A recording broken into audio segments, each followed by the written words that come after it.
اعوذ باللہ من الشیطان الرجیم، بسم اللہ الرحمن الرحیم۔ 24 میں ہم نے یہ پڑھا تھا کہ اللہ تعالیٰ نے حضرت موسیٰ علیہ السلام سے یہ فرمایا، اذهب الى فرعون انہ طغی، جائیے آپ فرعون کی طرف، وہ بڑا سرکش ہو گیا ہے۔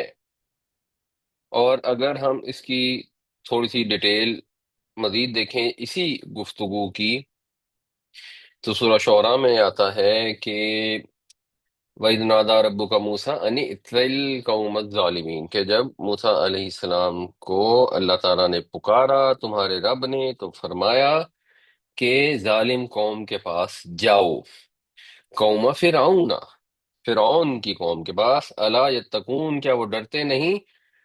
تو حضرت موسیٰ علیہ السلام نے جو عرض وہاں پر کی، یعنی قرآن شریف میں ایک ایونٹ کو جب ڈسکرائب کیا جاتا ہے تو اس کی اس جگہ پر جو سوٹ کرنے والی ریلیونٹ پورشن ہوتا ہے وہ بیان کیا جاتا ہے، اور کچھ دوسری تفاصیل چھوڑ دی جاتی ہیں، اور کچھ تفاصیل ایسی ہوتی ہیں جو قرآن شریف میں کہیں اور جگہ پر آتی ہیں، اور ہم پھر اگر اس کو ایک طرح سے مربوط طور پر دیکھنا چاہتے ہوں کہ ایگزیکٹلی واقعہ کیا پیش آیا تھا، تو اس میں ٹھیک ہے ہم مختلف جگہوں سے ملا کر سمجھ سکتے ہیں۔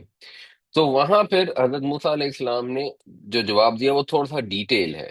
قال ربی انی اخاف ان یکذبون، حضرت موسیٰ نے عرض کی کہ اے میرے رب، مجھے خوف ہے کہ وہ مجھے جھٹلا دیں گے، وَيَضِيقُ صَدْرِي، اور میرا سینہ جو ہے یہ گھٹ رہا ہے، بھچ رہا ہے، وَلَا يَنطَلِقُ لِسَانِي، اور میری زبان نہیں چلتی، روانی نہیں ہے اس میں، فَأَرْسِلْ إِلَىٰ هَارُونَ، تو آپ رسالت بھیج دیں ہارون کی طرح، وَلَهُمْ عَلَيَّ ذَنبٌ، اور ان کا مجھ پر ایک جرم کا الزام ہے، فَأَخَافُ أَن يَقْتُلُونِ، تو مجھے ڈر ہے کہ وہ مجھے قتل کر دیں گے۔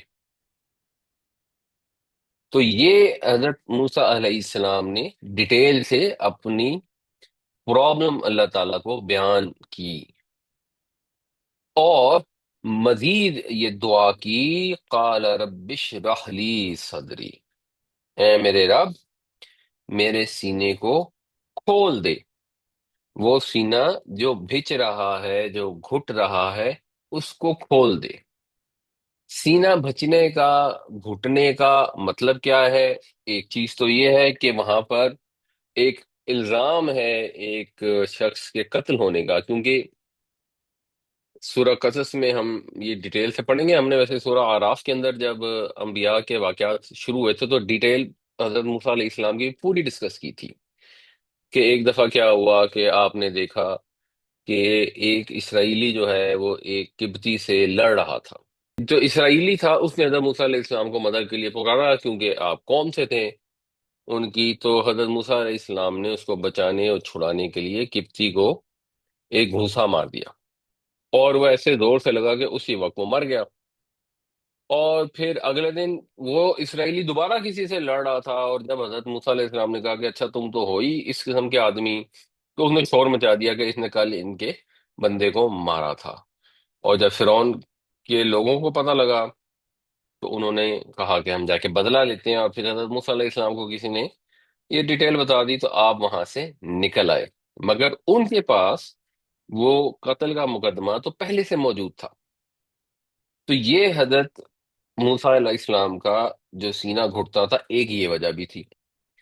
دوسری وجہ یہ ہے کہ یہ کوئی معمولی کام تو تھا نہیں، یہ رسالت کی بھاری ذمہ داری تھی، اور اللہ کے رسول کی حیثیت سے جا کر تبلیغ کرنی تھی، لوگوں کو خبردار کرنا تھا اور انذار کرنا تھا۔ خبردار کرنا، انذار کرنا سادہ تبلیغ سے بہت مشکل ہے۔ سادہ تبلیغ میں اگر آپ کسی مسلمان کو جا کے کہیں کہ جی نماز پڑھیں، بڑی اچھی بات ہے، یہ بھی بڑی ہمت کی بات ہے، یہ بھی آسان چیز نہیں ہے۔ لوگ اپنے کام کاج چھوڑ کر نکلتے ہیں، آگے سے کوئی جواب دیتا ہے، کوئی نہیں دیتا، کوئی دروازے سے ہی لوٹا دیتا ہے، کوئی جھڑکنا شروع کر دیتا ہے، یہ بھی بڑی ہمت کی بات ہے۔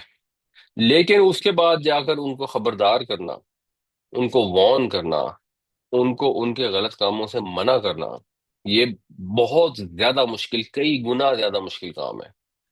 اوپر سے آپ نے جانا ہو فرعون کے پاس، جو رہتی دنیا تک شاید سب سے بڑا ٹائرنٹ ہے، جس سے ظالم بادشاہ کوئی ہو ہی نہیں سکتا، اس کے پاس جا کے جب تبلیغ کرنی ہے اور اس کو اس کے غلط کاموں سے منع کرنا ہے اور اس کو کہنا ہے کہ بنی اسرائیل کو چھوڑ دو، تو اس ذمہ داری کی وجہ سے دل پر کتنا بوجھ ہوگا، جس کو ہم انگریزی میں کہتے ہیں کہ ٹینشن ہوگی، انگزائٹی ہوگی۔ تو یہ جو انگزائٹی ہے، یہ جو ٹینشن ہے، اس کی وجہ سے دل کے اوپر بوجھ پڑتا ہے، اور آپ یوں سمجھیں کہ انگریزی میں وہ کہتے ہیں کہ کلاؤڈی ہو جاتا ہے انسان، جو ہے وہ اس کو سمجھ نہیں آتی کہ میں کیا کروں، اس کی جو سوچنے سمجھنے کی صلاحیتیں ہیں وہ بھی کمزور ہو جاتی ہیں۔ یہ پھر پورا ایک ٹاپک ہے جو اب اس کو ڈیٹیل سے لوگ اسٹڈی کرتے ہیں، جسے کہتے ہیں ایموشنل انٹیلیجنس۔ تو یہ سائیکالوجی کے، سائیکیٹری کے پرابلمس انسان کو کریٹ ہو جاتے ہیں، نارملی بھی ہو جاتے ہیں لوگوں کو، جب اتنی بڑی ذمہ داری ہو اور اتنی مشکل ذمہ داری ہو تو اس میں ہو جاتے ہیں۔ اوپر سے جو ہستی ہے جس کو یہ ذمہ داری ڈالی گئی ہے وہ ہماری طرح تو ہے نہیں، ایسا تو ہے نہیں کہ ہمیں کسی نے کہا جی وزیر اعظم بن جاؤ، یہ سرکاری دورے پہ چلے جاؤ، تو ہم خوشی سے پھولے نہ سمجھ کر لو جی کیا زبردست موقع ملا ہے، اب لوگ ہماری واہ واہ کریں گے۔ وہ تو ہیں اللہ کے رسول، ان کے اندر کوئی ذاتی ہرس یا ہوس، اقتدار کا لالچ، قوم کا لیڈر بننے کا شوق تو ہے نہیں۔ ان کو جب اللہ تعالیٰ امامت کے منصب پر فائز کرتا ہے تو اس ذمہ داری کی وجہ سے ان کے لیے انگزائٹی اور بڑھ جاتی۔ At the end of the day ہیں تو وہ بھی بشر، تو پھر وہ اپنے رب سے یہ دعا کرتے ہیں کہ اللہ اس انگزائٹی کو، اس ٹینشن کو، اس سینے کے بھینچنے کو، اس کلاؤڈینس کو رفع فرما، جس بوجھ کو تو نے مجھ پر ڈالا ہے تو ہی اس کو اٹھانے کی ہمت اور قوت بھی عطا فرما سکتا ہے، تو ہی میرا رہنما ہے، تو ہی رہنمائی بھی کرے گا، دستگیری بھی کرے گا۔ تو اس لیے حضرت موسیٰ علیہ السلام نے دعا کی، اے میرے رب کھول دے میرا سینہ، کھول دے میرا سینہ، کلیئر کر دے میرا سینہ۔ مراد اس کا یہی ہے کہ جو بھی میرے اوپر بوجھ ہے اس بوجھ کو رفع کر دے، جو میرا خوف ہے، اضطراب ہے، انگزائٹی ہے، اس کو دور کر دے، دل کو مطمئن کر دے، اعصاب کو مضبوط بنا دے۔ یہ سارا کچھ اس کے اندر شامل ہے۔ یہ ایک محاورہ ہے، شرح صدر، شرح صدر حاصل ہونا، اس کا مطلب صرف نہ تو یہ ہوتا ہے کہ انگزائٹی ختم ہو جائے، اور صرف نہ یہ ہوتا ہے کہ بس چیسٹ کلیئر ہو جائے۔ لفظی ترجمہ تو چیسٹ کلیئر ہونا ہے نا، مگر ظاہر سی بات ہے یہ چیسٹ کلیئر نہیں ہوتی، یہ وہ نہیں ہے کہ کسی کو فلو ہو گیا ہے اور وہ اس کی کنجیشن ہو گئی چیسٹ میں تو دوائی کھائی اور چیسٹ کلیئر ہو گئی۔ تو یہ فگر آف سپیچ ہے۔ سینہ کھلنے کا مطلب ہے کہ سینے کے اندر سب کچھ کھل گیا، اور دل سینے کے اندر ہوتا ہے، اور دل کے اوپر اگر غبار ہے، کلاؤڈینس ہے، تو وہ بھی سینے کے اندر ہی ہے، تو سب کچھ کلیئر ہو جائے، سب جو جذبات ہیں وہ ہلکے ہو جائیں، انسان لائٹ ہو جائے۔ یہ دعا ہے اپنے رب سے۔ قالا رب اشرح لی صدری، عرض کی اے میرے رب میرے سینے کو کھول دے، ویسر لی، اور آسان کر دے میرے لیے، امری میرا معاملہ۔ اب یہ یسر لی بھی ہم اردو میں اس کا ترجمہ کرتے ہیں آسان کر دے۔ اس کا جو بہتر ترجمہ ایکچولی بنتا ہے نا، جو کچھ حد تک کور کرتا ہے، وہ انگریزی کا لفظ ہے فیسیلیٹیٹ، کہ فیسیلیٹیٹ کر دے۔ جیسے دوسری وہ آیت ہے نا، وَلَقَدْ يَسَّرْنَا الْقُرْآنَ لِلذِّكْرِ، ایکچولی اس کا بھی مفہوم یہ ہے کہ ہم نے اس قرآن کو فیسیلیٹیٹ کر دیا ہے یاد دہانی کے لیے، آسان کر دیا ہے، ٹھیک ہے، بٹ وہ پورا اس سے نا مفہوم ادا نہیں ہوتا۔ گھوڑے کو جب تیسیر کرتے ہیں اس کا مطلب ہوتا ہے کہ گھوڑے کو پراپر راستہ کر دیا ہے، اس پہ کاٹھی بھی ڈال دی ہے، اس میں وہ پاؤں رکاب میں جو رکھنے ہیں وہ بھی لگا دی ہے، اس کی لگام بھی لگا دی ہے۔ اب گھوڑا جو ہے وہ ریڈی ہو گیا ہے، فیسیلیٹیشن کر دی گئی ہے۔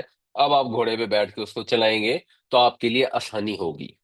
یہ تیسیر ان معنوں میں ہوتا ہے۔ اس کا جو ثلاثی مجرد ہے وہ تو ٹھیک ہے، یہ سین رے سے جو ہوتا ہے اس کا مطلب کسی چیز کا نرم اور آسان ہونا ہی ہوتا ہے، مگر تیسیر کا مطلب یہ ہے کہ کسی چیز کو بہت اہتمام سے آسان کر دینا۔ تو میرے لیے میرا معاملہ جو ہے اس کو فیسیلیٹیٹ کر دے، کامیابی کے اسباب فراہم فرما دے اور ناکامی کے اسباب دور فرما دے۔ مہم بہت مشکل ہے لیکن تیرا فضل ہو تو ہر رکاوٹ آسان ہو سکتی ہے۔ تو اپنی قدرت سے راستے کی ہر مشکل کو رفع کر دے، ہر رکاوٹ کو ہموار کر دے۔ اور امپورٹنٹ چیز نوٹ کرنے والی یہ ہے کہ اللہ تعالیٰ نے یہ حکم دیا کہ جاؤ فرعون کے پاس، تو انہوں نے یہ نہیں کہا کہ یا اللہ یہ جو آپ نے حکم دیا ہے نا، یہ جو آپ نے مشن میرے ذمہ لگایا ہے نا، اس کو آسان کر دے۔ انہوں نے کہا یا اللہ میرے کام کو آسان فرما دے، میرے مشن کو فیسیلیٹیٹ کر دیں۔ کہ اب انہوں نے اس کو اون کر لیا، اس کا مطلب ہے کہ وہ اپنی ذمہ داری، اپنا فرض سمجھ رہے تھے۔ وہ کوئی یہ نہیں کہ گلے میں پڑ گیا ڈھول تو بجانا پڑے گا، نعوذ باللہ۔ انہوں نے جو اللہ نے ذمہ داری دی تھی اس کو اون کر لیا کہ یہ میری اپنی ذمہ داری۔ اور یہ دعا جو ہے یہ ہمارے لیے بھی بڑی آسان اور بڑی خوبصورت ہے۔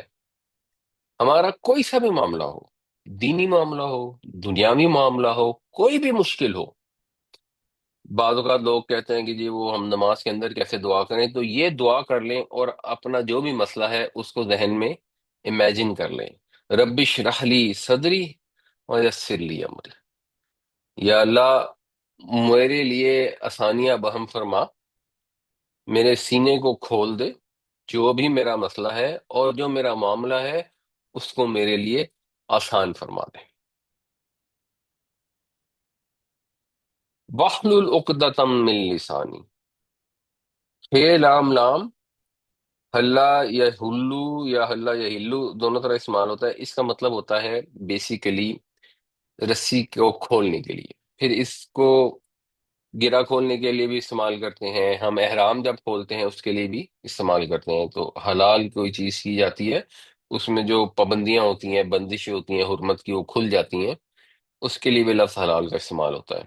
تو یہ ہو گیا فعل امر، یہ ہلو سے احلل، اور کھول دے۔ عقدۃن، عقدہ جو ہے یہ اردو میں بھی استعمال ہوتے ہیں، بلکہ ایکچولی یہی لفظ استعمال ہوتا ہے کہ یہ عقدہ ابھی تک حل نہیں ہوا، تو یہ گرہ جو ہے ابھی تک نہیں کھلی۔ عقدہ گرہ کو کہتے ہیں، اسی سے عقد کا لفظ بھی ہے جو ہم نکاح کی گرہ کو کہتے ہیں، جیسے انگریزی میں ٹائی دا ناٹ ہوتا ہے، تو یہی عربی میں عقد جو ہے یہ گرہ نکاح کے لیے استعمال ہوتی ہے۔ تو اور کھول دے گرہ کو، ناٹ کو کھول دے، من لسانی میری زبان سے، میری زبان میں جو گرہ ہے اس کو کھول دے۔ زبان میں گرہ ہے کا کیا مطلب ہے؟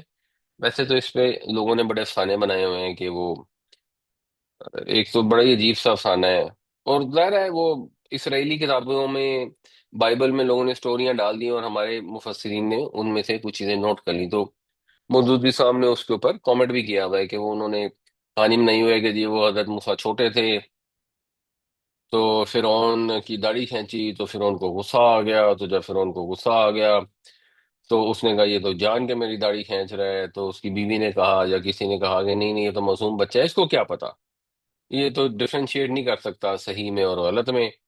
تو اس نے کہا ٹھیک ہے، اس نے کوئی ہیرے جواہرات منگا لیے اور 7 انگارے منگا لیے، اور اس نے کہا اس کے سامنے رکھ دو، اگر اس نے انگارہ اٹھا لیا تب تو میں مان جاؤں گا کہ یہ بچہ ہے، اور اگر نہیں اٹھایا تو میں یہی کہوں گا کہ یہ جان بوجھ کے کر رہا ہے کیونکہ یہ وہی ہے جس نے میری حکومت ختم کرنی ہے یا واٹ ایور۔ اور پھر جو اصل اس کے اندر کہانی جو اس کو بالکل ہی ڈھا دیتی ہے۔ جو سٹوری ہے وہ یہ ہے کہ پھر حضرت موسیٰ علیہ السلام نے، چھوٹے سے بچے تھے 1 2 سال کے یا 3 سال کے، انہوں نے انگارہ اٹھایا اور جلدی جلدی، جیسے بچہ ہر چیز کو منہ میں ڈالنے کی کوشش کرتا ہے، تو اس انگارے کو اپنے منہ میں ڈال دیا تو زبان پر لگ گیا، تو اس کی وجہ سے ان کی زبان میں لکنت آ گئی اور وہ سٹٹر کرنا شروع ہو گئی۔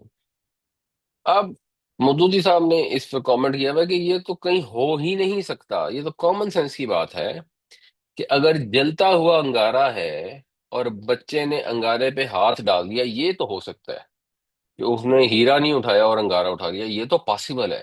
لیکن جیسے ہی انگارے کو اس کا ہاتھ ٹچ ہوگا، بچہ فوراً چھوڑ دے گا اس کو اور رونا شروع کر دے گا۔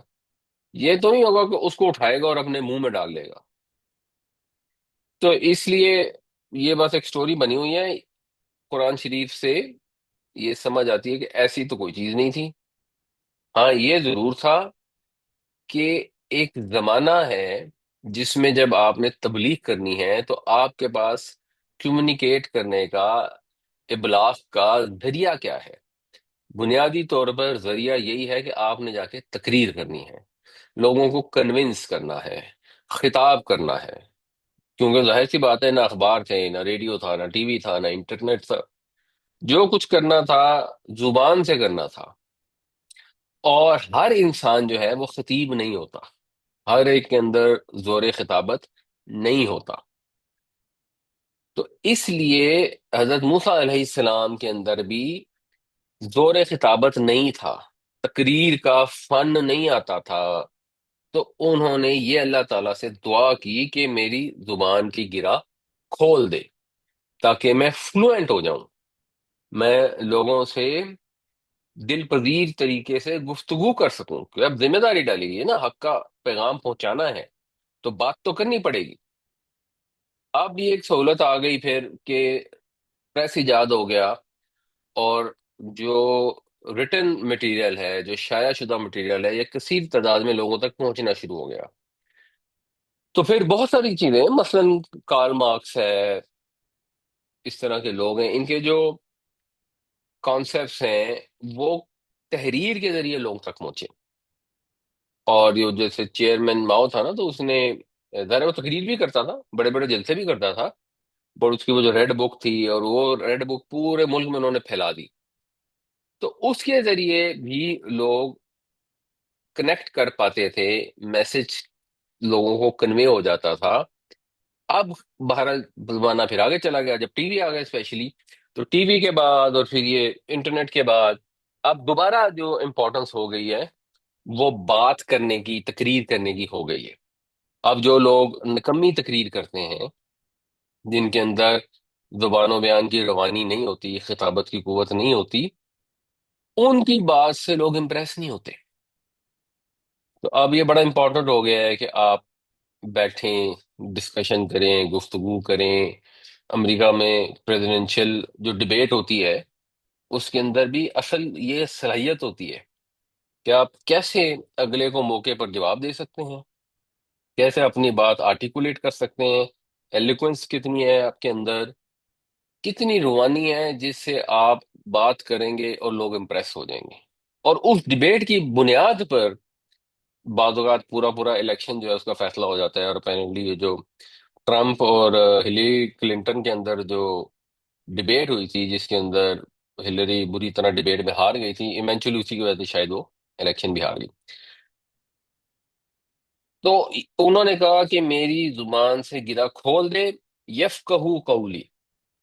اور گرہ اس طرح نہیں کھولنی کہ صرف خطابت کی قوت آ جائے، اس طرح بھی کھولنی ہے کہ وہ میری بات سمجھ سکیں، جب میں بات کروں تو ان کے دل میں اتر جائے، ان کے بھی سینے کھل جائیں، میرا سینہ بھی اللہ کھول دے، ان کے بھی سینے کھول دے، ان کو بھی بات کی سمجھ آئے، تو مجھے ایک مؤثر کمیونیکیٹر بنا دے، اور ان کو جو ہے وہ سننے کے، سمجھنے کے قابل بنا دے، اور میری بات ایسی ہو، زبان ایسی ہو جو ان کے دلوں میں اتر جائے۔ اگر کوئی مخالف ہے، کوئی شک شبے ڈالتا ہے، تو اس کو میں زائل کر دوں اور حق کو بہترین مؤثر طریقے سے ان کے سامنے پیش کر سکوں۔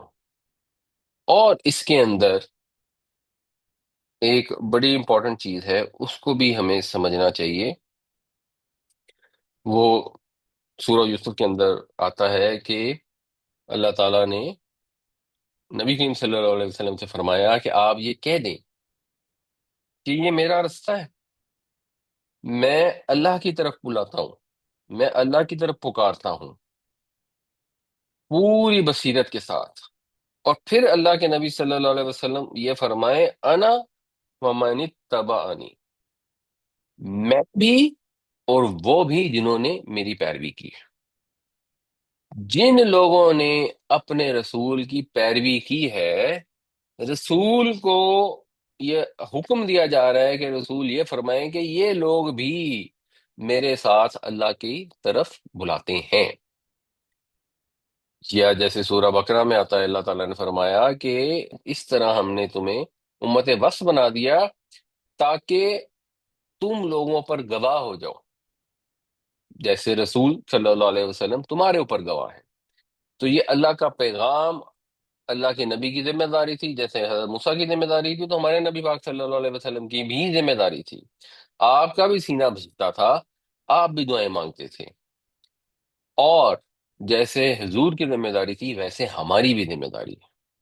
تو ہمیں بھی یہ سمجھنا چاہیے کہ اپنے نبی پاک صلی اللہ علیہ وسلم نے جو ہمیں اللہ کا پیغام پہنچایا ہے، وہ ہم نے آگے لوگوں تک پہنچانا ہے۔ اب آگے لوگوں تک پہنچانا ہے، ٹھیک ہے، ہر ایک ہر جگہ جا کے تبلیغ نہیں کرے گا، لیکن ان جنرل مسلمانوں کے اندر ایلوکینس ہونی چاہیے، اپنی بات اچھے طریقے سے کرنے کی صلاحیت ہونی چاہیے۔ اور آپ دیکھیں گے کہ اب زیادہ تر مسلمانوں میں ایکچولی نہیں ہے، جو فصاحت ہوتی ہے، خطابت ہوتی ہے، اس کی سکل سم ہاؤ کم ہوتی جا رہی ہے۔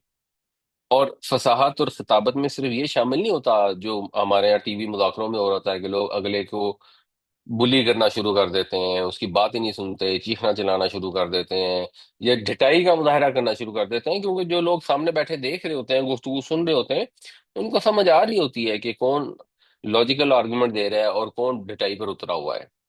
ایک سرٹن پاپولیشن ہوتی ہے جو چھوٹی ہوتی ہے، جو کٹر ہوتی ہے۔ مثال کے طور پہ اگر کوئی سیاسی جماعت ہے، تو جو پہلی سیاسی جماعت کے کٹر حمایتی ہوں گے نا، وہ تو جو مرضی ان کا بندہ بیٹھ کے وہاں پہ ٹی وی پہ بونگیاں مارو، وہ کہیں گے نہیں یہ ٹھیک کہہ رہا ہے، ٹھیک کہہ رہا ہے۔ دوسری والے کے دوسری والے کو صحیح کہیں گے، لیکن جو بلک پاپولیشن ہوتی ہے، جو کثیر تعداد ہوتی ہے لوگوں کی، وہ کٹر نہیں ہوتی، وہ مڈل میں ہوتی ہے، اور وہ دونوں کی بات سن کر سمجھ سکتی ہے۔ اور جو یہ کلیکٹو وزڈم ہوتی ہے نا، یہ بے وقوف نہیں ہوتے لوگ۔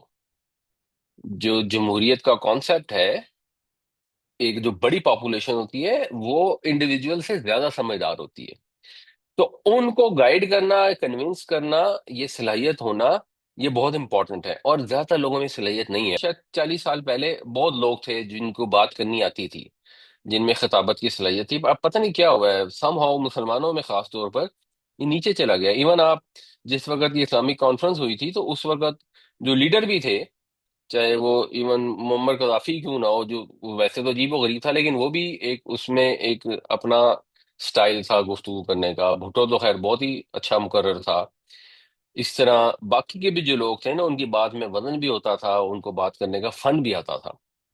تو اب جو ہے نا یہ ذرا کم ہو گیا ہے، اور اگر آپ نے دنیا میں بھی سروائیو کرنا ہے اور اپنے نبی پاک صلی اللہ علیہ وسلم کا پیغام آگے پہنچانا ہے، تو یہ ہمارے لیے بھی بہت ضروری ہے کہ ہم اس چیز کے اوپر توجہ دیں۔ اور یہ ایک سکل ہے جو سیکھی جا سکتی ہے، جس کو اب کیونکہ ہر چیز انگریزی میں ہوتی ہے، تو یہ جو پبلک سپیکنگ ہے، یہ سکل لوگوں کو آنی چاہیے۔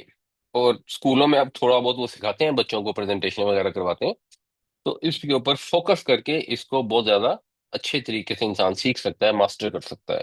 وَاحْلُلْ عُقْدَةً مِّن لِّسَانِي يَفْقَهُوا قَوْلِي، اور میری زبان کی گرے کھول دے تاکہ وہ میری بات سمجھ سکیں۔ وَاجْعَل لِّي وَزِيرًا مِّنْ أَهْلِي، اور بنا میرے لیے وزیر۔ وزیر یہ وہی لفظ ہے بنیادی طور پر جو اس آیت میں آتا ہے، وَلَا تَزِرُ وَازِرَةٌ وِزْرَ أُخْرَىٰ، کہ نہیں اٹھائے گی کوئی اٹھانے والی کسی دوسرے کا بوجھ۔ یا جو ہم اردو میں استعمال کرتے ہیں وزیر، منسٹر کے طور پر، کیونکہ وزیر جو ہوتا ہے وہ بوجھ اٹھا لیتا ہے بادشاہ کا، حکمران کا، اس کا بوجھ بٹا لیتا ہے، اسسٹنٹ کے معنوں میں معاون۔ تو وزارہ یزیرو، بوجھل چیز اٹھانا، وزیر فائل کے وزن پر ہے، بوجھل چیز اٹھانے والا، ہر حال میں بوجھ بٹانے والا، معاون، اسسٹنٹ۔ تو میرے لیے وزیر بنا دے من اہلی، میرے گھر والوں میں سے۔ یہ اب دعا کرنے کا طریقہ ہے کہ ڈائریکٹ نام نہیں لیا، پہلے کہا جی میرے گھر میں سے میرا وزیر بنا دے، کون؟ ہارون اخی، میرا بھائی ہارون۔ بائبل سے یہ پتہ لگتا ہے، اور یہاں سے بھی یہ پتہ لگتا ہے کہ حضرت ہارون جو تھے علیہ السلام، وہ بہت زبردست خطیب تھے، اور حضرت موسیٰ کو یہ توقع تھی کہ اگر اللہ تعالیٰ ان کو بھی رسول بنا دے، میرے ساتھ نبی بنا دے، میرا بوجھ بٹھانے والا بنا دے، تو ان کی مدد سے جو میرے اندر کمی ہے کہ میں ماہر خطیب نہیں ہوں، میں اتنا ایلوکوینٹ نہیں ہوں، تو وہ کمی پوری ہو جائے گی، ہم ایک دوسرے کو کمپلیمنٹ کر دیں گے۔ جو میرا سینہ بچھڑا ہے یا میری زبان نہیں چل رہی، تو جو بہترین آدمی، اور اگر گھر میں آدمی ہو اور بہترین ہو، اس کے اندر وہ صلاحیت ہو، تو آبویسلی اس کے پھر اور بھی فائدے ہوتے ہیں۔ ایک تو نیپوٹزم ہوتا ہے، خاندانی عصبیت ہوتی ہے، وہ ایک علیحدہ چیز ہے۔ وہ سرکاری عہدوں میں، جیسے حضرت عمر نے اپنے بچوں کو کبھی کو سرکاری عہدہ نہیں دیا، حضرت ابو بکر نے نہیں دیا، تو وہ تو ایک چیز ہو گئی، اس کی کیئر کرنا ایک فرق چیز ہے۔ لیکن یہاں ایک فرق بات ہو رہی ہے، ایک بہت مشکل مہم پہ جانا ہے، جیسے حضرت امام حسین نے جب جانا تھا اور جان دینی تھی، تو اپنے خاندان والوں کو ساتھ لے کے گئے۔ تو وہ کیس فرق ہے، یہ کوئی اقتدار میں حصہ بٹانے کی بات نہیں ہو رہی کہ اچھا چلو میرا بھائی بھی اس میں شامل ہو جائے۔ یہ ایک مشکل مہم کی بات ہو رہی ہے، اللہ تعالیٰ کے اسائن کردہ مشن میں، جس کے اندر بہت زیادہ تکلیفیں پیش آنی تھیں، اس میں اپنے بھائی کو کہا جا رہا ہے۔ تو یہ نیپوٹزم نہیں ہے، نیپوٹزم ہوتا تو کہتے ہیں اچھا اللہ کسی اور کو میرا ساتھی بنا دے، میرے بھائی کو تو معاف رکھ، وہ پھر آرام کرے اپنے گھر میں بیٹھ کر۔ تو اگر ان کے اندر یہ صلاحیت تھی، تو جس کے اندر یہ صلاحیت ہو اس کو ہی اس کا حق دینا چاہیے۔ اسلام میں مثال کے طور پر بادشاہ بننے کے لیے، حکمران بننے کے لیے، یہ ضروری نہیں ہے کہ بندہ جو ہے وہ تہجد گزار ہو۔ وہ تو بڑی اچھی بات ہے، آئیڈیل ہے، لیکن یہ اصل اس کا کرائٹیریا نہیں ہے۔ اس کا اصل کرائٹیریا یہ ہے کہ اس کے اندر حکومت کرنے کی صلاحیت ہو۔ یہ بھی کرائٹیریا نہیں کہ اس کو مال و دولت ہو۔ جو سورہ بقرہ میں جب طالوت کو ان کے بنی اسرائیل کے نبی نے مقرر کیا ان کا بادشاہ، تو انہوں نے کہا لم یؤت سعۃ من المال، کہ اس کو تو پیسے ہی نہیں ملے، اس کو تو، یہ تو غریب ہے۔ تو ان کے نبی نے کہا زادہ بسطۃ فی العلم والجسم، اللہ نے اس کو علم بھی عطا فرمایا ہے، اور اللہ نے اس کو فزیک بھی عطا فرمائی ہے۔ یہ لڑ بھی سکتا ہے، اور سمجھداری سے معاملات حکومت، اس وقت تو حکومت اس طرح نہیں تھی، مگر ظاہر ہے پھر بعد میں فتح ہو گئی، حکومت بن گئی، تو اس کو بھی چلا سکتا ہے۔ تو یہ صلاحیتوں کے اوپر ایمفسس ہونا چاہیے، اور جب لوگ ووٹ دینے بھی جائیں تو اس کو ضرور دیکھیں کہ جو آگے ووٹنگ کا حقدار ہے وہ ضروری نہیں ہے کہ بہت ہی پرہیزگار ہو، بالکل ہی غریب ہو، نہ یہ ضروری ہے کہ بہت امیر ہو۔ موسٹ سوٹیبل پرسن ہونا چاہیے۔ وَاجْعَلْ لِي وَزِيرًا مِّنْ أَهْلِي ہارون اخی، اور میرے لیے معاون بنا دے میرے گھر والوں میں سے میرے بھائی ہارون کو۔ اشدد بھی ازری، اشدد شدید کا بنیادی مطلب ہوتا ہے مضبوط ہونا یا مضبوط کرنا۔ تو اشدد مضبوط کرتے، بھی اس کے ذریعے، ازری، ازر وہی ہے جو اردو میں ایک لفظ استعمال ہوتا ہے ازار بند۔ ازار بند کمر بند کے متبادل کے طور پر استعمال ہوتا ہے۔ تو ازر کا مطلب بنیادی طور پر کمر ہوتا ہے۔ تو وہ میری کمر مضبوط ہو جائے گی، تو مضبوط کر دے اس کے ذریعے میری کمر، وہ اشرک ہوں، اور اس کو شریک کر دے۔ یہ وہی والا ویسے شریک کرنا ہے جو شرک کا لفظ بھی جس سے ہے، اور اس کو شریک کر دے کی امری، میری ذمہ داری میں، میرے معاملے میں، میرے کام میں، میری ذمہ داری میں۔ اور یہ جو شراکت اب ہو رہی ہے، اس کا مطلب یہ ہے کہ صرف ساتھی کی حیثیت سے نہیں، معاون کی حیثیت نہیں، نبوت کی حیثیت سے بھی شریک ہو جائیں، میرے ساتھ ہی شریک ہو جائیں۔ اور یہ ایک ذرا ڈفرنٹ سی ریکویسٹ ہے، کیونکہ اپیرنٹلی کہیں محسوس نہیں ہوتا ایسے کہ کسی اور نبی کے ساتھ اس طرح کوئی شریک ہوا ہو۔ ویسے ایک ٹائم کے اندر ایک سے زیادہ نبیوں کا ذکر تو آتا ہے، مگر وہ ایک ہی قوم کی طرف ایک ہی جاب کے اوپر سائن ہو، اس کی کوئی کلیئرٹی جنرلی نہیں ہے۔ اور سمجھنے والی بات یہ ہے کہ یہ فرق ہوتا ہے اللہ کے برگزیدہ بندوں میں اور دنیا دار لیڈروں میں۔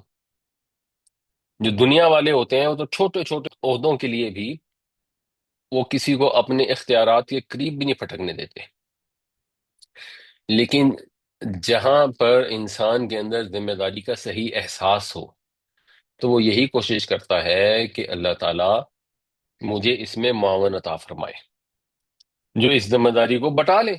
ٹھیک ہے، میرے جو بھی سٹیٹس ہے، سٹیٹس میں بھی شریک ہو جائیں، وچ از فائن، لیکن یہ مشکل کام ہے، اللہ کی مدد سے ہی ہوگا۔ اور اگر اللہ کوئی انسانوں سے مدد بھی عطا فرمائے تو وہ بھی دے۔ اشدد بھی ازری و اشرکہ فی امری، اس کے ذریعے میری کمر مضبوط فرما اور اسے میری ذمہ داری میں شریک فرما۔ کئی، تاکہ، نسبیہ کا، تاکہ ہم تیری تسبیح کریں۔ یہ کئی کی وجہ سے مضارع جو ہے یہ نصب میں چلا جاتا ہے، جیسے لام کئی کی وجہ سے جاتا ہے۔ کثیرن، بہت زیادہ، ہم زیادہ سے زیادہ تیری تسبیح کریں، ونذکرک کا کثیرن، اور زیادہ سے زیادہ تیرا ذکر کریں، تجھے یاد کریں، تیرا چرچا کریں۔ بنیادی طور پر یہ تسبیح اور ذکر ایسے ہی ہے جیسے تسبیح اور تقدیس آتا ہے، جب یہ اکٹھے آ رہے ہیں تقریباً، تو تسبیح اور تقدیس میں بھی ایسا ہوتا ہے۔ تسبیح جو ہے یہ نگیٹ کرتی ہے اللہ تعالیٰ کی کسی بھی کمی کوتاہی کو، کہ اللہ تعالیٰ کے اندر کسی قسم کی کوئی کمی نہیں ہے، وہ سبحان ہے، وہ پاک ہے ہر کمی کوتاہی سے۔ اور تقدیس یا یہاں پر جس سینس میں ذکر آیا ہے یہ پازیٹیو سینس میں ہے، کہ اللہ کی جو شان ہے، اس کی صفات ہیں، ان کا اظہار کیا جائے، ان کا چرچا کیا جائے۔ اور پہلے نگیٹ کیا گیا ہے اور پھر اس کو پازیٹیو سینس میں اس کا ذکر کیا گیا ہے۔ یہ بائی چانس بھی ہو سکتا ہے اور شاید یہ اسٹائل بھی ہو سکتا ہے، جیسے کلمے بھی جیسے ہوتا ہے لا الہ پہلے آتا ہے، الا اللہ پھر بعد میں آتا ہے۔ یہ ایک ادبی پہلو ہے، لٹریچر کا سٹائل ہے، مگر مقصد یہ ہے کہ وہ میرے ساتھ ہو، ہم دونوں مل کے تیری تسبیح بھی کریں، تیرا ذکر بھی کریں۔ یہ انفرادی ذکر بھی اس میں شامل ہے، اجتماعی بھی شامل ہے، نماز بھی اس میں ہے، جو ہم پیچھے 14 نمبر آیت میں تھا کہ اقیم الصلاۃ لذکری، کہ میرے ذکر کے لیے نماز کا اہتمام کرو۔ تو وہ انفرادی اور اجتماعی نماز بھی اس میں شامل ہے، اور تبلیغ بھی شامل ہے، لوگوں کو اچھے کام کا حکم دینا اور برے کام سے منع کرنا، وہ سب بھی اس ذکر میں شامل ہے۔ تو یہ ہم مل کر کریں، کئی نسبیہ کا کثیرا ونذکر کا کثیرا، تاکہ ہم تیری زیادہ سے زیادہ تسبیح کریں اور تیرا زیادہ سے زیادہ چرچا پھیلائیں، زیادہ سے زیادہ تیرا ذکر کریں۔ انکا، بے شک تو، کنتا بنا بصیرا، بے شک تو، کنتا تھا، مطلب رہا ہے، یہ اس سینس میں ہے کہ تو ہمیشہ رہا ہے۔ کیا رہا ہے؟ بنا، ہمارے ساتھ، ہمارے متعلق، ہمارے اوپر، بصیرہ، دیکھنے والا۔ بے شک تو ہمیں ہر حال میں اور ہمیشہ دیکھنے والا رہا ہے۔ فعیل کے وزن پر ہمیشہ کا ویسے ہی تصور آ جاتا ہے اس کے اندر۔ تو ہمیشہ ہمیں دیکھنے والا رہا ہے، ہمیشہ ہمارا نگران حال رہا ہے۔ یہ ایسے ہی ہے جیسے ہم نے پچھلی صورت میں پڑھا تھا نا، حضرت زکریا نے دعا کی تھی کہ اللہ میں تجھے پکار کر کبھی بھی بدبخت نہیں رہا، کبھی بھی محروم نہیں رہا۔ تو اللہ کے حضور جب آپ نے سفارش کرنی ہوتی ہے، دعا کرنی ہوتی ہے، ٹھیک ہے انسان اپنے اعمال کا حوالہ دے سکتا ہے، کہ اللہ میں نے فلاں کی فلاں کی، یا میں تیرا بندہ ہوں، یا میں تیری عبادت کرتا ہوں تو میرے حال پہ رحم فرما، بالکل یہ بھی ہو سکتا ہے۔ لیکن اس سے بہتر جو ہے وہ اللہ ہی کے فضل و کرم کا واسطہ ہے، کہ یا اللہ تو ہمیشہ ہمارے حال پر نگران رہا ہے، تو نے بن مانگے ہمیں کتنی نعمتیں دی ہیں، یا اللہ تو نے یہ بھی نعمت دی، یہ بھی نعمت دی، یہ بھی نعمت دی، جو میں نے مانگی بھی نہیں تو نے عطا کر دی، تو اب میں تجھ سے مانگ رہا ہوں، تو یا اللہ تو مجھے محروم تو نہیں رکھے گا۔ میں تجھے اس اعتماد سے مانگ رہا ہوں کہ تو میری دعا کو قبول فرمائے گا۔ یہ وہ سٹائل ہے، ادب ہے اللہ تعالیٰ سے دعا کرنے کا۔ وہ دعا کے شروع میں کر لیں، دعا کے آخر میں کر لیں۔ ہم نماز میں بھی جب دعا کرتے ہیں تو وہاں پہ بھی یہ ادب ہے، پہلے اتحیات پڑھتے ہیں، اللہ تعالیٰ کے ساتھ اپنے تعلق کا اظہار کرتے ہیں کہ اللہ ہم تیری عبادت کرتے ہیں، تو ہی ہمارا سب کچھ ہے۔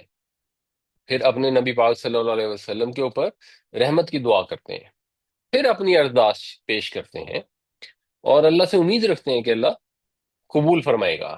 اب ہمارے یہاں پرابلم یہ ہے کہ لوگ جہاں وہاں پر دعا کرنی ہوتی ہے وہ تو ایسے ہی گڑ گڑ کر کے نماز پڑھ کے سلام پھیر دیتے ہیں، بعد میں پھر ہاتھ اٹھا کے سوچتے ہیں کہ اچھا یہ دعا رہتی تھی، یہ دعا رہتی تھی، یہ کرنی ہے۔ تو خاص طور پہ جب نفل نماز ہوتی ہے اس میں بہتر طریقہ یہی ہوتا ہے، کیونکہ فرض میں تو وہ مولوی صاحب سلام پھیر دیتے ہیں تو آپ کچھ کر نہیں سکتے، مگر اگر کوئی اسی وجہ سے فرض گھر میں پڑھ رہے ہوں، جیسے خواتین پڑھتی ہیں، یا نفل نماز پڑھیں، تو بہتر طریقہ یہ ہوتا ہے کہ اس وقت اپنی دعائیں مانگیں، اور عربی میں مانگ لیں تو بہتر ہے، کچھ لوگ کہتے ہیں کہ اردو میں بھی مانگ سکتے ہیں۔ انک کنت بنا بصیرا، تو ہمیشہ ہمارے حال پر نگران رہا ہے۔ قالا، فرمایا، قد اوتیتا، یہ پیسو وائس ہے،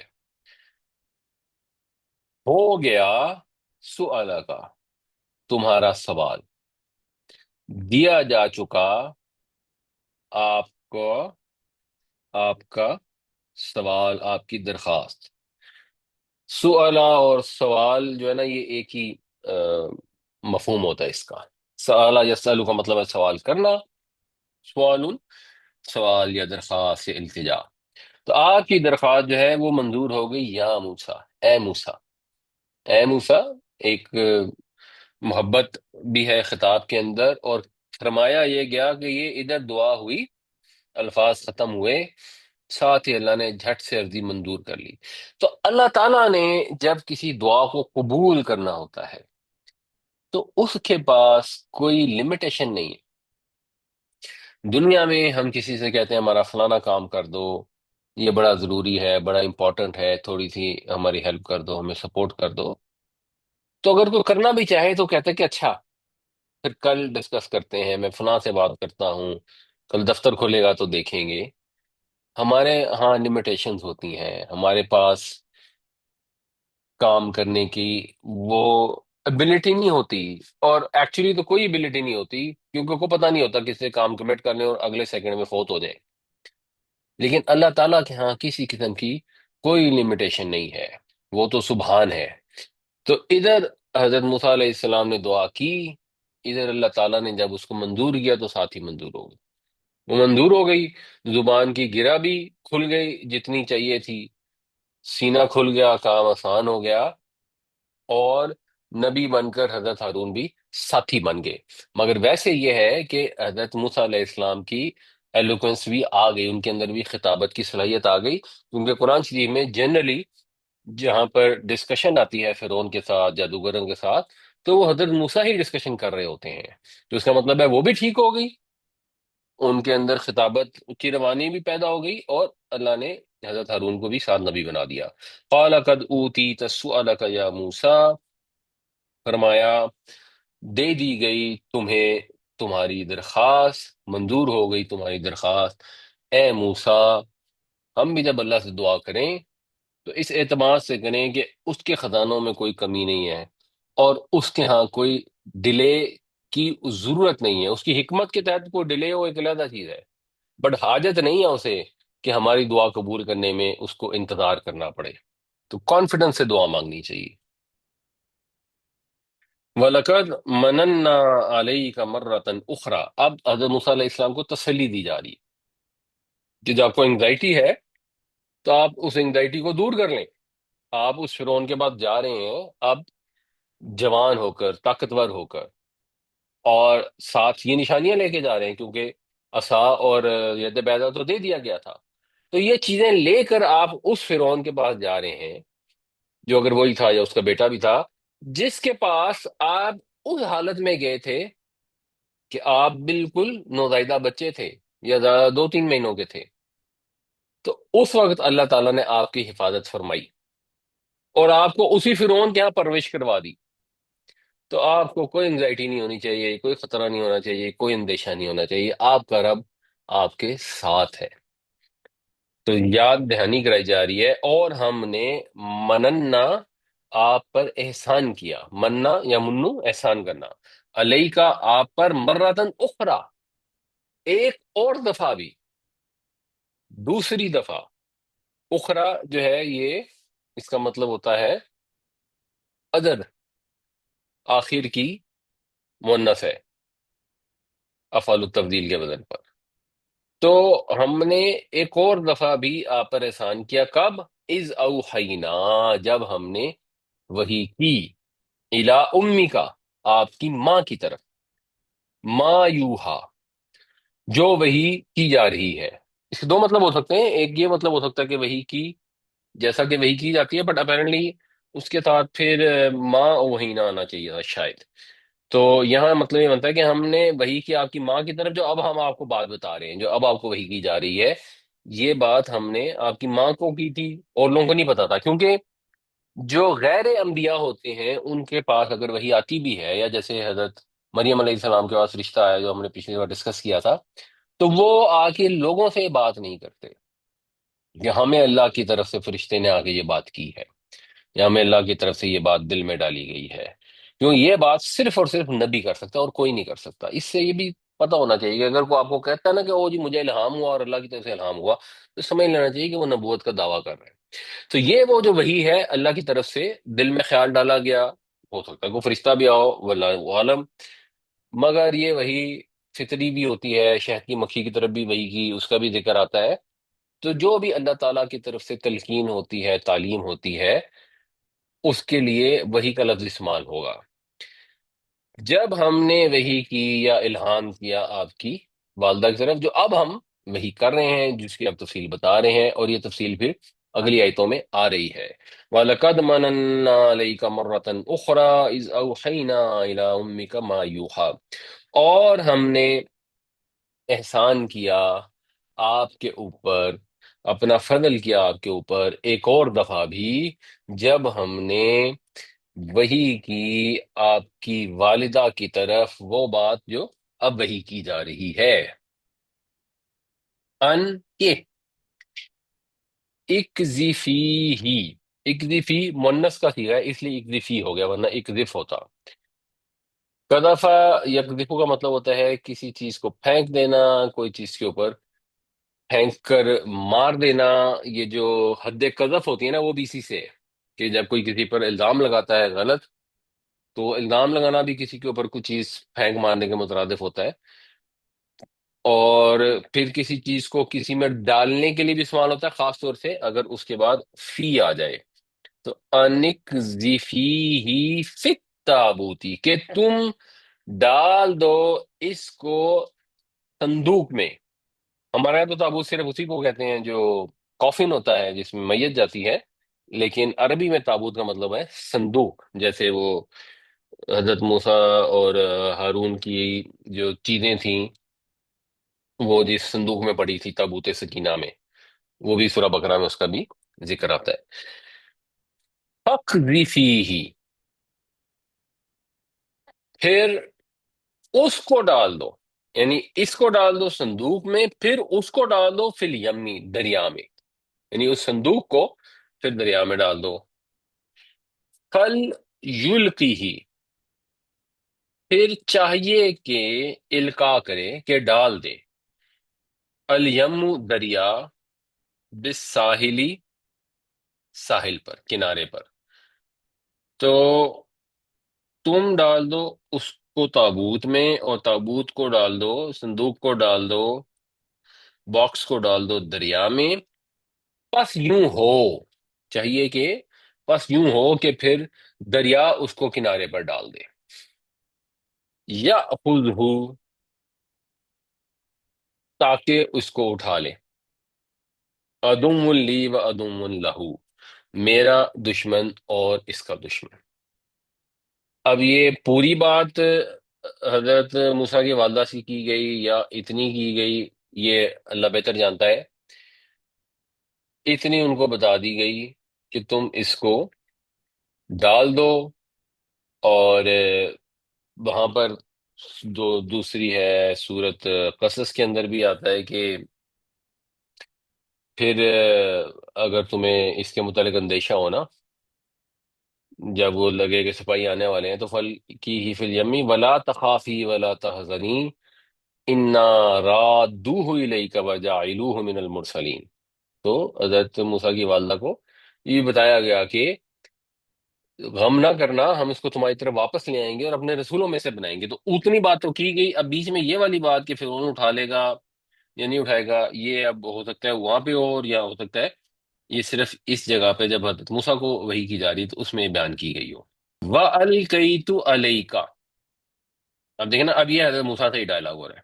اور میں نے ڈالا تم پر محبتم منی، اپنی طرف سے محبت. یہ اصل لفظ جو ہے نا، یہ محبت ہے عربی کے اندر. یہ مفعلہ کے وزن پر ہے. یعنی وہ جو ظرف کے اوزان ہوتے ہیں نا، اس ظرف کے اوزان سے مصدر بھی ہوتا ہے، اس کو شاید مصدر میمی کہتے ہیں. تو جیسے مکتبہ ہوتا ہے نا، اسی طرح محبہ ہے. اور پھر ہمارے یہاں گلوکاروں نے اس کو محبت کر دیا، کیونکہ اردو کے اندر محبت جو ہے اس پہ زبان اٹکتی ہے. جیسے ہم داود کو اردو میں داؤد کہتے ہیں، اسی طرح محبت کو آج سے شاید 50 سال پہلے تک محبت ہی کہا جاتا تھا. پھر اس کے بعد یہ محبت میں کنورٹ ہو گئی. تو اس کے اوپر محبت ڈال دی اپنی طرف سے. یعنی حضرت موسیٰ علیہ السلام اتنے، جس کو کہتے ہیں نا چھوٹے بچے تھے تو من مونے تھے. جو ان کو دیکھتا تھا اس کے اندر دل جو چاہتا تھا کہ اس کو اٹھائیں، بچے کو پیار کریں. تو یہ اللہ تعالیٰ نے خاص ان کے اوپر اپنی طرف سے محبت ڈالی تھی. اس وجہ سے جب وہ باکس میں ڈالا، جو پتہ نہیں سرکنڈوں کی ٹوکری بنا کے، اور اس کے اندر دریائے نیل میں ڈال دیا، تو وہاں پر کہتے یوں ہیں کہ فرعون اور اس کی بیوی نکلے نیل کے کنارے سیر پر، تو ٹوکرا انہوں نے نظر آیا اور چاند سا بچہ دیکھا. تو یہ تو سمجھ گئے کہ کسی اسرائیلی کا بچہ ہوگا جس کے ماں باپ نے اس کو قتل سے بچانے کے لیے دریا میں پھینک دیا ہے. تو انہیں بھی اس پہ پیار آ گیا. اور وہ پھر باقی قرآن شریف سے پتہ لگتا ہے کہ فرعون کی بیوی نے کہا کہ اس کو ہم رکھ لیتے ہیں، بیٹا بنا لیتے ہیں، اس کو قتل نہیں کرتے، شاید ہمارے لیے کوئی اسی میں فائدہ نکلے. وہ حضرت موسیٰ علیہ السلام اتنے پیارے تھے کہ فرعون کا بھی دل نرم ہو گیا، کیونکہ ایٹ دی اندر دے تھا تو وہ بھی انسان ہی. اور اس نے بھی کہا کہ اچھا چلو ٹھیک ہے. وَلِتُصْنَعَ عَلَىٰ عَيْنِي، صنعت کا مطلب تو ہمیں پتہ ہے، کاریگری کو کہتے ہیں. پروڈکشن کے لیے بھی صنعت کا لفظ استعمال ہوتا ہے.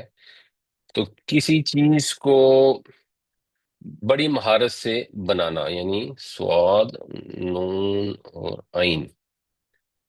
صنع یصنع، کاریگری کرنا. اس سے پھر جو باب افعال بنے گا اصنع یصنع، تو اس میں ہو جاتا ہے کہ اور مہارت آ جاتی ہے. اور اس کے اندر پرورش کرنے کا مفہوم بھی آ جاتا ہے کہ کسی کو پروان چڑھانا. تو یہ اب ہو گیا وَلِتُصْنَعَ.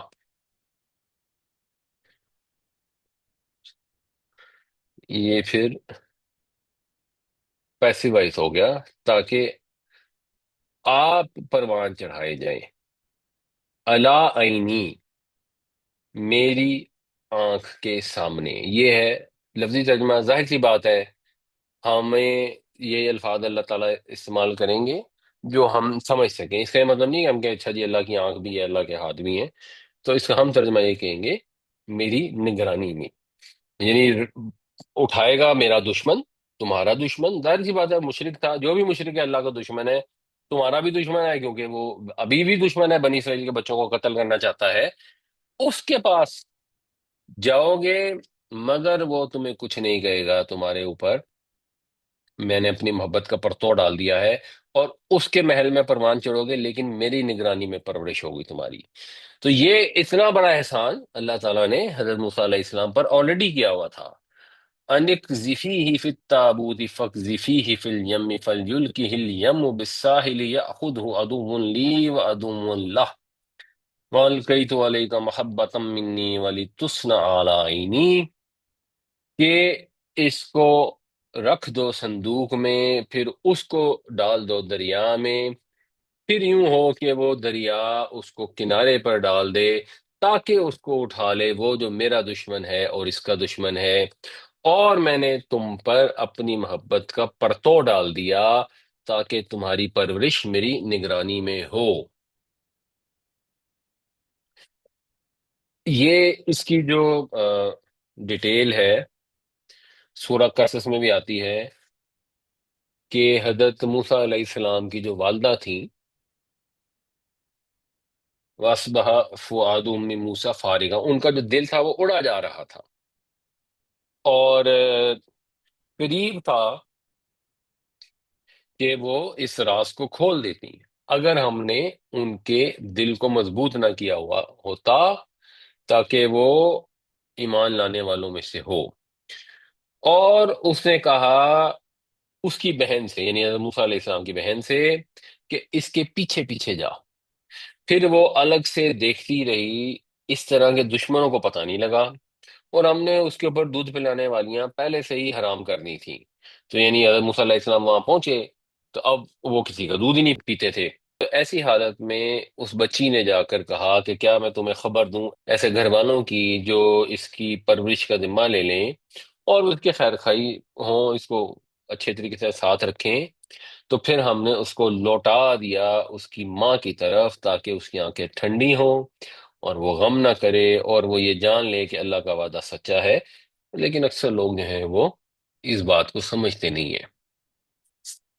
اس تمشی اختو کا، جب چلی جا رہی تھی تمہاری بہن، مشا یمشی چلنا کی تھی، ارادے تھے، ایفرٹ تھے، سوچ سمجھ کے چلنا۔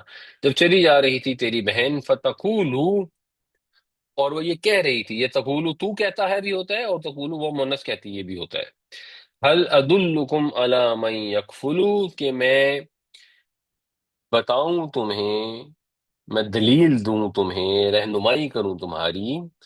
یہ دال لام اور لام، اس کا مطلب ہوتا ہے رہنمائی کرنا، اسی سے پھر دلیل کا لفظ ہے، حجت جو ہے، کیونکہ دلیل سے، حجت سے بھی انسان کو رہنمائی ملتی ہے۔ تو کیا میں رہنمائی کروں تمہاری، الا من یکفلو، ان کے اوپر جو اس کی کفالت کر سکے، جو اس کو پال سکیں، پرورش کر سکیں، کیونکہ اب وہ وہاں محل میں پہنچ گئے تھے اور وہاں کوئی دودھ پی ہی نہیں رہا تھا، بچہ دودھ ہی نہیں پی رہا تھا، انہوں نے بہت ساری دودھ پینے والیاں بلائیں اپیرنٹلی، اور کسی دایا کا اس نے دودھ نہیں پیا۔ تو وہاں جب یہ تجویز آئی تو پھر وہ واپس آ گئے، فرجعناک الی امیک کی تقر عینھا ولا تحزن، پس ہم نے لوٹا دیا تم کو تمہاری ماں کی طرف تاکہ ٹھنڈی ہوں اس کی آنکھیں اور وہ غم نہ کرے۔ تو یہ اللہ تعالیٰ نے جو احسان فرمایا، جو فضل کیا، وہ تسلی کنٹینیوس دی جا رہی ہے کہ یہ دیکھو کہ یہ کیا سچویشن تھی، تو اس وقت ہم نے تمہیں بچا لیا۔ اس تمشی اختک فتقول هل ادلکم علی من یکفل فرجعناک الی امیک کی تقر عینھا ولا تحزن، جب جا رہی تھی تمہاری بہن اور وہ یہ کہتی تھی، اور ایکچولی سے محسوس ایسے ہوتا ہے کہ وہ بار بار جاتی تھی، یہ ایک سے زیادہ گئی ہوگی، یہ جو مضارع کا صیغہ استعمال کیا گیا ہے۔ تو جب جاتی تھی تمہاری بہن اور کہتی تھی کہ کیا تمہاری رہنمائی کروں میں ان لوگوں کی جو اس کی پرورش کر سکیں، بس ہم نے لوٹا دیا تم کو تمہاری ماں کی طرف تاکہ اس کی آنکھیں ٹھنڈی ہوں اور وہ غم نہ کرے۔ وَقَتَلْتَ نَفْسًا، اور آپ نے ایک شخص کو قتل کر دیا۔ فَنَجَّيْنَاكَ مِنَ الْغَمِّ، تو ہم نے بچا لیا آپ کو غم سے۔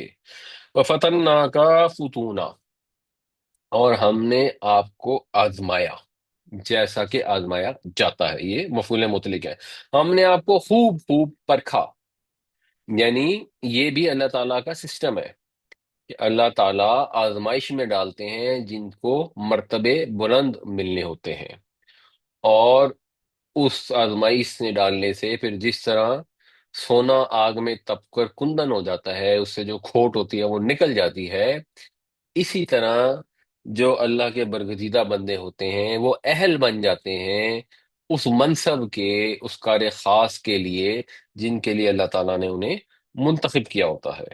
فَلَبِثْتَ سِنِينَ فِي أَهْلِ مَدْيَنَ، پھر تم رہے کئی سال مدین والوں کے ہاں، ثُمَّ جِئْتَ عَلَى قَدَرٍ، پھر تم آئے ایک مقدر وقت پر، اس وقت پر جس کو اللہ تعالیٰ نے اندازہ کیا ہوا تھا، یا موسیٰ اے موسیٰ۔ پھر ایک ٹائم وہ آیا جب تمہارے آنے کا وقت آ گیا تو تم اب یہاں واپس اس جگہ پہ آئے ہو جہاں سے بات شروع ہوئی تھی، کہ جب حضرت موسیٰ علیہ السلام نے ایک آگ دیکھی تو کیا ہوا۔ اور اس سارے پروسیس کے اندر حضرت موسیٰ علیہ السلام کی ٹریننگ ہوتی رہی، ان کو اتنا موقع ملا کہ مختلف آزمائشوں سے بھی گزرے، ان میں سرخرو ہوئے، ساتھ اللہ تعالیٰ کی ظاہر سی بات ہے پرورش اپنی نگرانی میں تھی تو اللہ تعالیٰ کی نگرانی موجود تھی، اور اس میں حضرت موسیٰ علیہ السلام وہ کندن بن گئے جس سے اب یہ مشکل کام لینا تھا کہ دنیا کے ظالم ترین حکمران اور طاقتور ترین حکمران سے جا کے انہوں نے آمنے سامنے کھڑے ہو کر اس کو خبردار کرنا تھا، اس کو وارن کرنا تھا، اس کو ڈرانا تھا، اس سے بحث تمیز کرنی تھی۔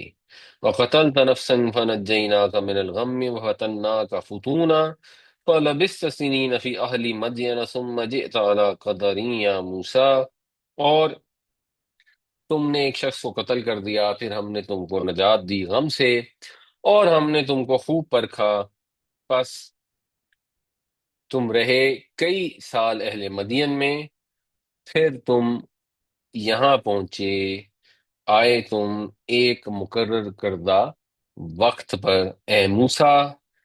اب اہل مدین میں جو حضرت موسیٰ علیہ السلام رہے، یا تو میں ایک آپ کو کوئکلی اس کی نا ریکیپ دے دیتا ہوں۔ یہ سورہ قصص میں اس کی ڈیٹیل آتی ہے کہ حضرت موسیٰ علیہ السلام کو اللہ تعالیٰ نے بھیج دیا فرعون کے محل میں پرورش پانے کے لیے۔ جب حضرت موسیٰ علیہ السلام جوانی کو پہنچ گئے اور مکمل جوان ہو گئے تو ہم نے پھر ان کو حکم یعنی حکمت اور علم عطا کیا، اور ایسا ہی ہم بدلہ دیتے ہیں نیکوکاروں کو۔ پھر وہ واقعہ بیان کیا جا رہا ہے کہ وہ جب داخل ہوئے شہر کے اندر صبح کے وقت، ایسے وقت جب لوگ جو ہے بے خبر ہوتے ہیں، تو کیا دیکھا کہ دو آدمی ہیں جو ایک دوسرے سے لڑ رہے ہیں، ایک تھا موسیٰ کی قوم کا اور دوسرا تھا دشمن قوم کا۔ تو پکارا اس کی قوم کے شخص نے اسے مدد کے لیے دشمن کے مقابلے میں، تو حضرت موسیٰ علیہ السلام نے اس کو ایک مکہ مارا اور اس کا کام تمام کر دیا۔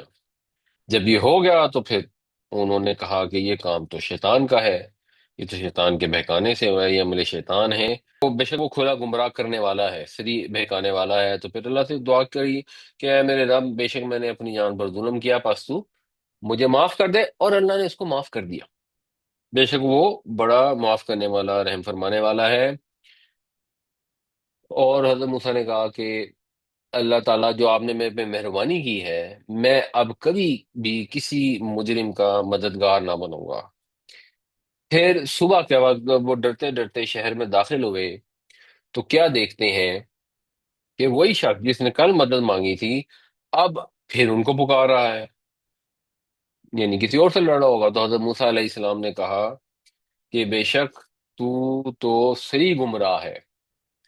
خیر پھر حضرت موسیٰ نے ارادہ کیا کہ پکڑ لیں اس کو جو ان دونوں کا دشمن تھا، یعنی جو دشمن قوم سے تھا۔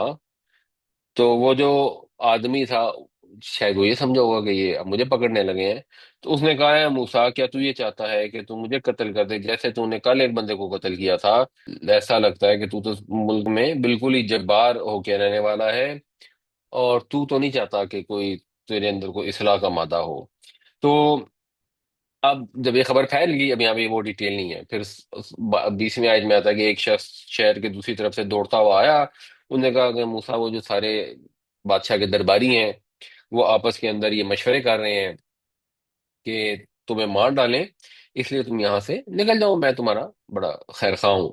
تو پھر وہاں سے حضرت موسیٰ علیہ السلام ڈرتے ہوئے نکل کھڑے ہوئے کہ اچھا دیکھتے ہیں اب کیا ہوتا ہے، اور دعا کی کہ اللہ مجھے ظالم لوگوں سے نجات دے۔ پھر جب انہوں نے اپنا رخ کر لیا مدین کی طرف، تو انہوں نے کہا کہ امید ہے میرا رب جو ہے وہ مجھے سیدھا رستہ دکھائے گا۔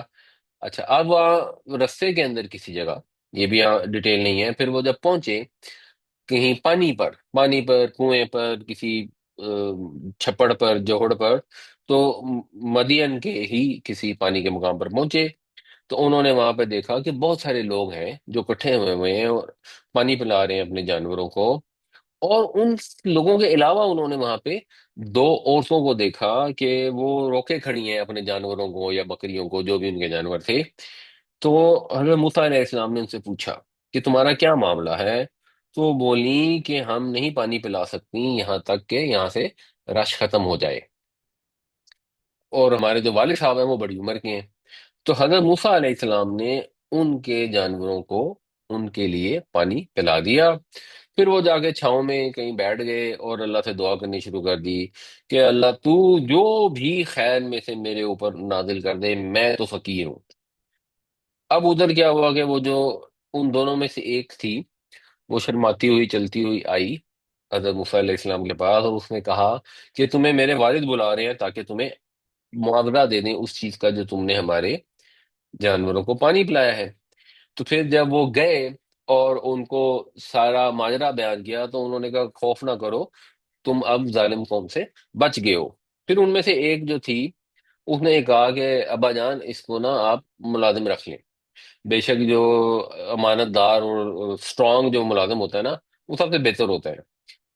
تو اب وہ جو اس کے والد تھے جن کا نام شعیب آتا ہے، ہو سکتا ہے وہ حضرت شعیب ہی ہوں، تو انہوں نے کہا کہ میرا یہ ارادہ ہے کہ میں اپنی ایک بیٹی کا تو سے نکاح کر دوں ان دو میں سے، اس بات پر یعنی وہ حق مہر یہ مقرر کیا کہ تم ملازمت کرو میرے پاس 8 سال، اور اگر تم نے 10 کر دیے تو وہ تمہاری مرضی ہے، بٹ 8 سے تمہارا حق مہر پورا ہو جائے گا۔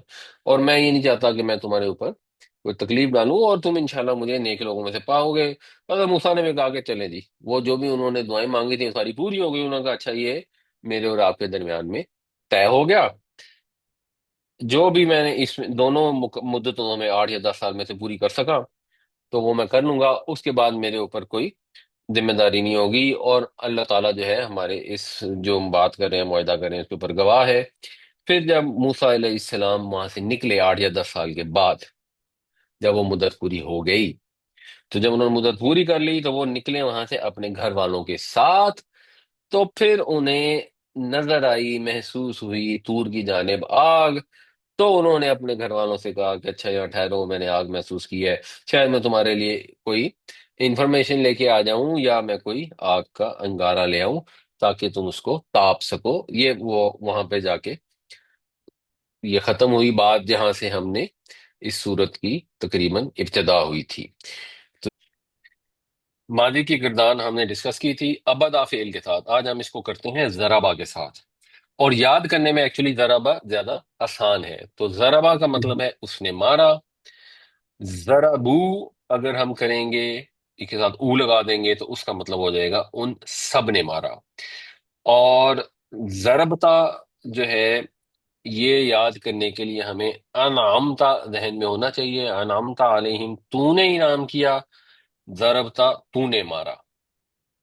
اب اس کو جب پلورل کریں گے تو ضربا سے ضربو ہوا تھا، تو ضربتا سے ضرب تم ہو جائے گا، یہ خود ہی زبان پر چڑھ جائے گا، اس کا مطلب ہوگا تم سب نے مارا۔ اور پھر ہے صیغہ ضربتو کا، یہ ہمیں روزے کی دعا یاد ہے، اللہم لک صمت، اے اللہ میں نے روزہ رکھا تیرے لیے، تو صمت میں نے روزہ رکھا، ضربتو میں نے مارا۔ اور پھر اس کا جو پلورل ہے یہ بھی ہم قرآن شریف میں ہم نے مثلا پڑھا ہوا ہے، انا انزلناہ، بے شک ہم نے اتارا اس کو، ہمیں اس کا ترجمہ آتا ہوتا ہے۔ تو ضربنا کا مطلب ہے ہم نے مارا۔ تو اب یہ گردان یاد ہونی چاہیے، یہ 6 سیغے کم از کم، ضربا، ضربو، ضربتا، ضربتم، ضربتو، ضربنا۔ یہ رٹا لگانا ہے تو رٹا لگا لیں، ویسے سمجھ کے یاد کرنا ہے کہ ضربا 3 لیٹر ہیں، 3 لیٹر ایز اٹ ہوں گے تو اس کا مطلب ہوگا اس نے مارا، بس اگر 3 ہی حرف ہیں تو اس کو ہم کہیں گے واحد غائب۔ ضربا کو پلورل کریں گے تو ضربو ہو جائے گا، اب اگر تو نے مارا کرنا ہے تو ہم نے علامتا سے یاد کرنا ہے ضربتا، اور پلورل ہو جائے گا ضرب تم. اور ضرب میں نے مارا تو ہم نے سمتو سے یاد کرنا ہے ضرب تو، اور اس کا پلورل ہے ضربنا. اب آپ لوگوں نے یہ بتانا ہے ایک دفعہ پھر سے کہ ضربا کا کیا مطلب ہے. میں نے مارا. اس نے اچھا مارا. جی، اس نے مارا. اس نے ضربا کا مارا. مطلب ہے اس نے مارا. ضربو، ان وہ سب نے مارا. مارا. ان سب نے مارا. سب ان نے سب نے مارا. ٹھیک. ضربتا، تم نے تو مارا. نے مارا. تو نے مارا، تو ایک نے مارا. ٹھیک. تم ضربتم، سب نے مارا. تم تم سب سب نے نے مارا. ضربتو، میں نے میں نے مارا. مارا. میں نے مارا. ضربنا، ہم ہم سب نے نے مارا. ہم مارا. سب نے مارا. ہم سب ہم نے سب نے مارا. مل کر. ٹھیک. تو ضربا، ضربو، ضربتا، ضربتم، ضربتو، ضربنا. اب آپ لوگوں نے ان آیتوں میں پہچاننا ہے کہ فعل ماضی کہاں استعمال ہوا ہے، اور وہ کون سا والا صیغہ ہے، جمع ہے یا واحد ہے، غائب ہے یا حاضر ہے یا متکلم ہے، first person, second person, third person میں سے کون سا ہے. انزلنا. انزلنا. انزلنا، ٹھیک ہے، ماضی ہے. اور کون سا والا ماضی ہے، واحد ہے یا جمع ہے. جمع. واحد ہے. ہم نے نازل کیا. ہم نے نازل کیا تو جمع ہے. جمع ہے. اور غائب ہے، متکلم ہے یا حاضر ہے. حاضر ہے. حاضر ہے. اچھا، ان کا مطلب کیا ہوتا ہے، غائب کا مطلب کیا ہوتا ہے، جو موجود نہ ہو یعنی ہی اور شی. حاضر کیا ہوتا ہے، جو موجود ہو ہے، جو سامنے ہوتا ہے یعنی یو. اور متکلم وہ ہوتا ہے، متکلم جو خود بات کر رہا ہے، بندہ خود جو ہے، یعنی میں، فرسٹ پرسن. آپ بتائیں یہ کیا ہے. حاضر ہم ہے. نے مارا. متکلم ہے. متکلم. متکلم ہے، جمع متکلم ہے. جمع جمع متکلم. متکلم. ٹھیک ہے جی. اس آیت میں بتائیے. عطا کا. عطا، عطا بیسیکلی. اچھا، عطا تو یہ کیا ہے.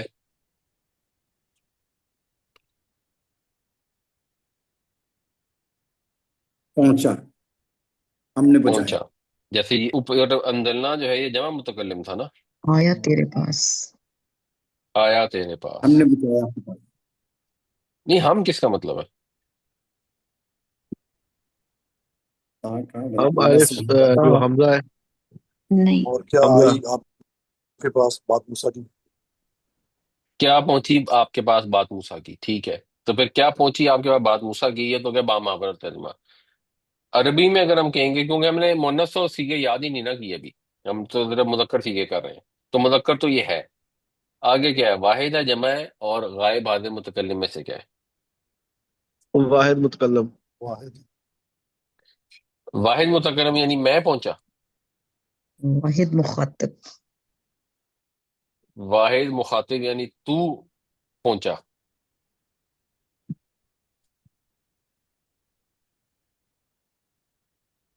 دیکھیں تیرے پاس کوئی.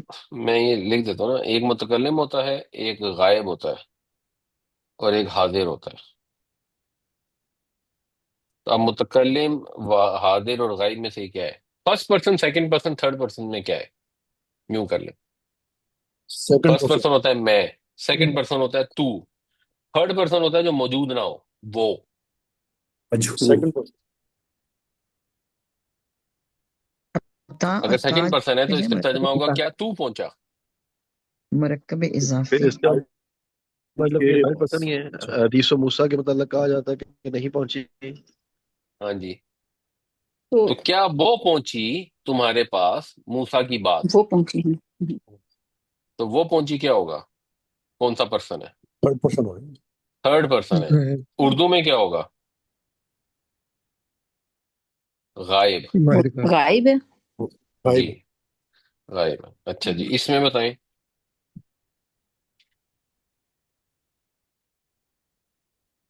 رعا.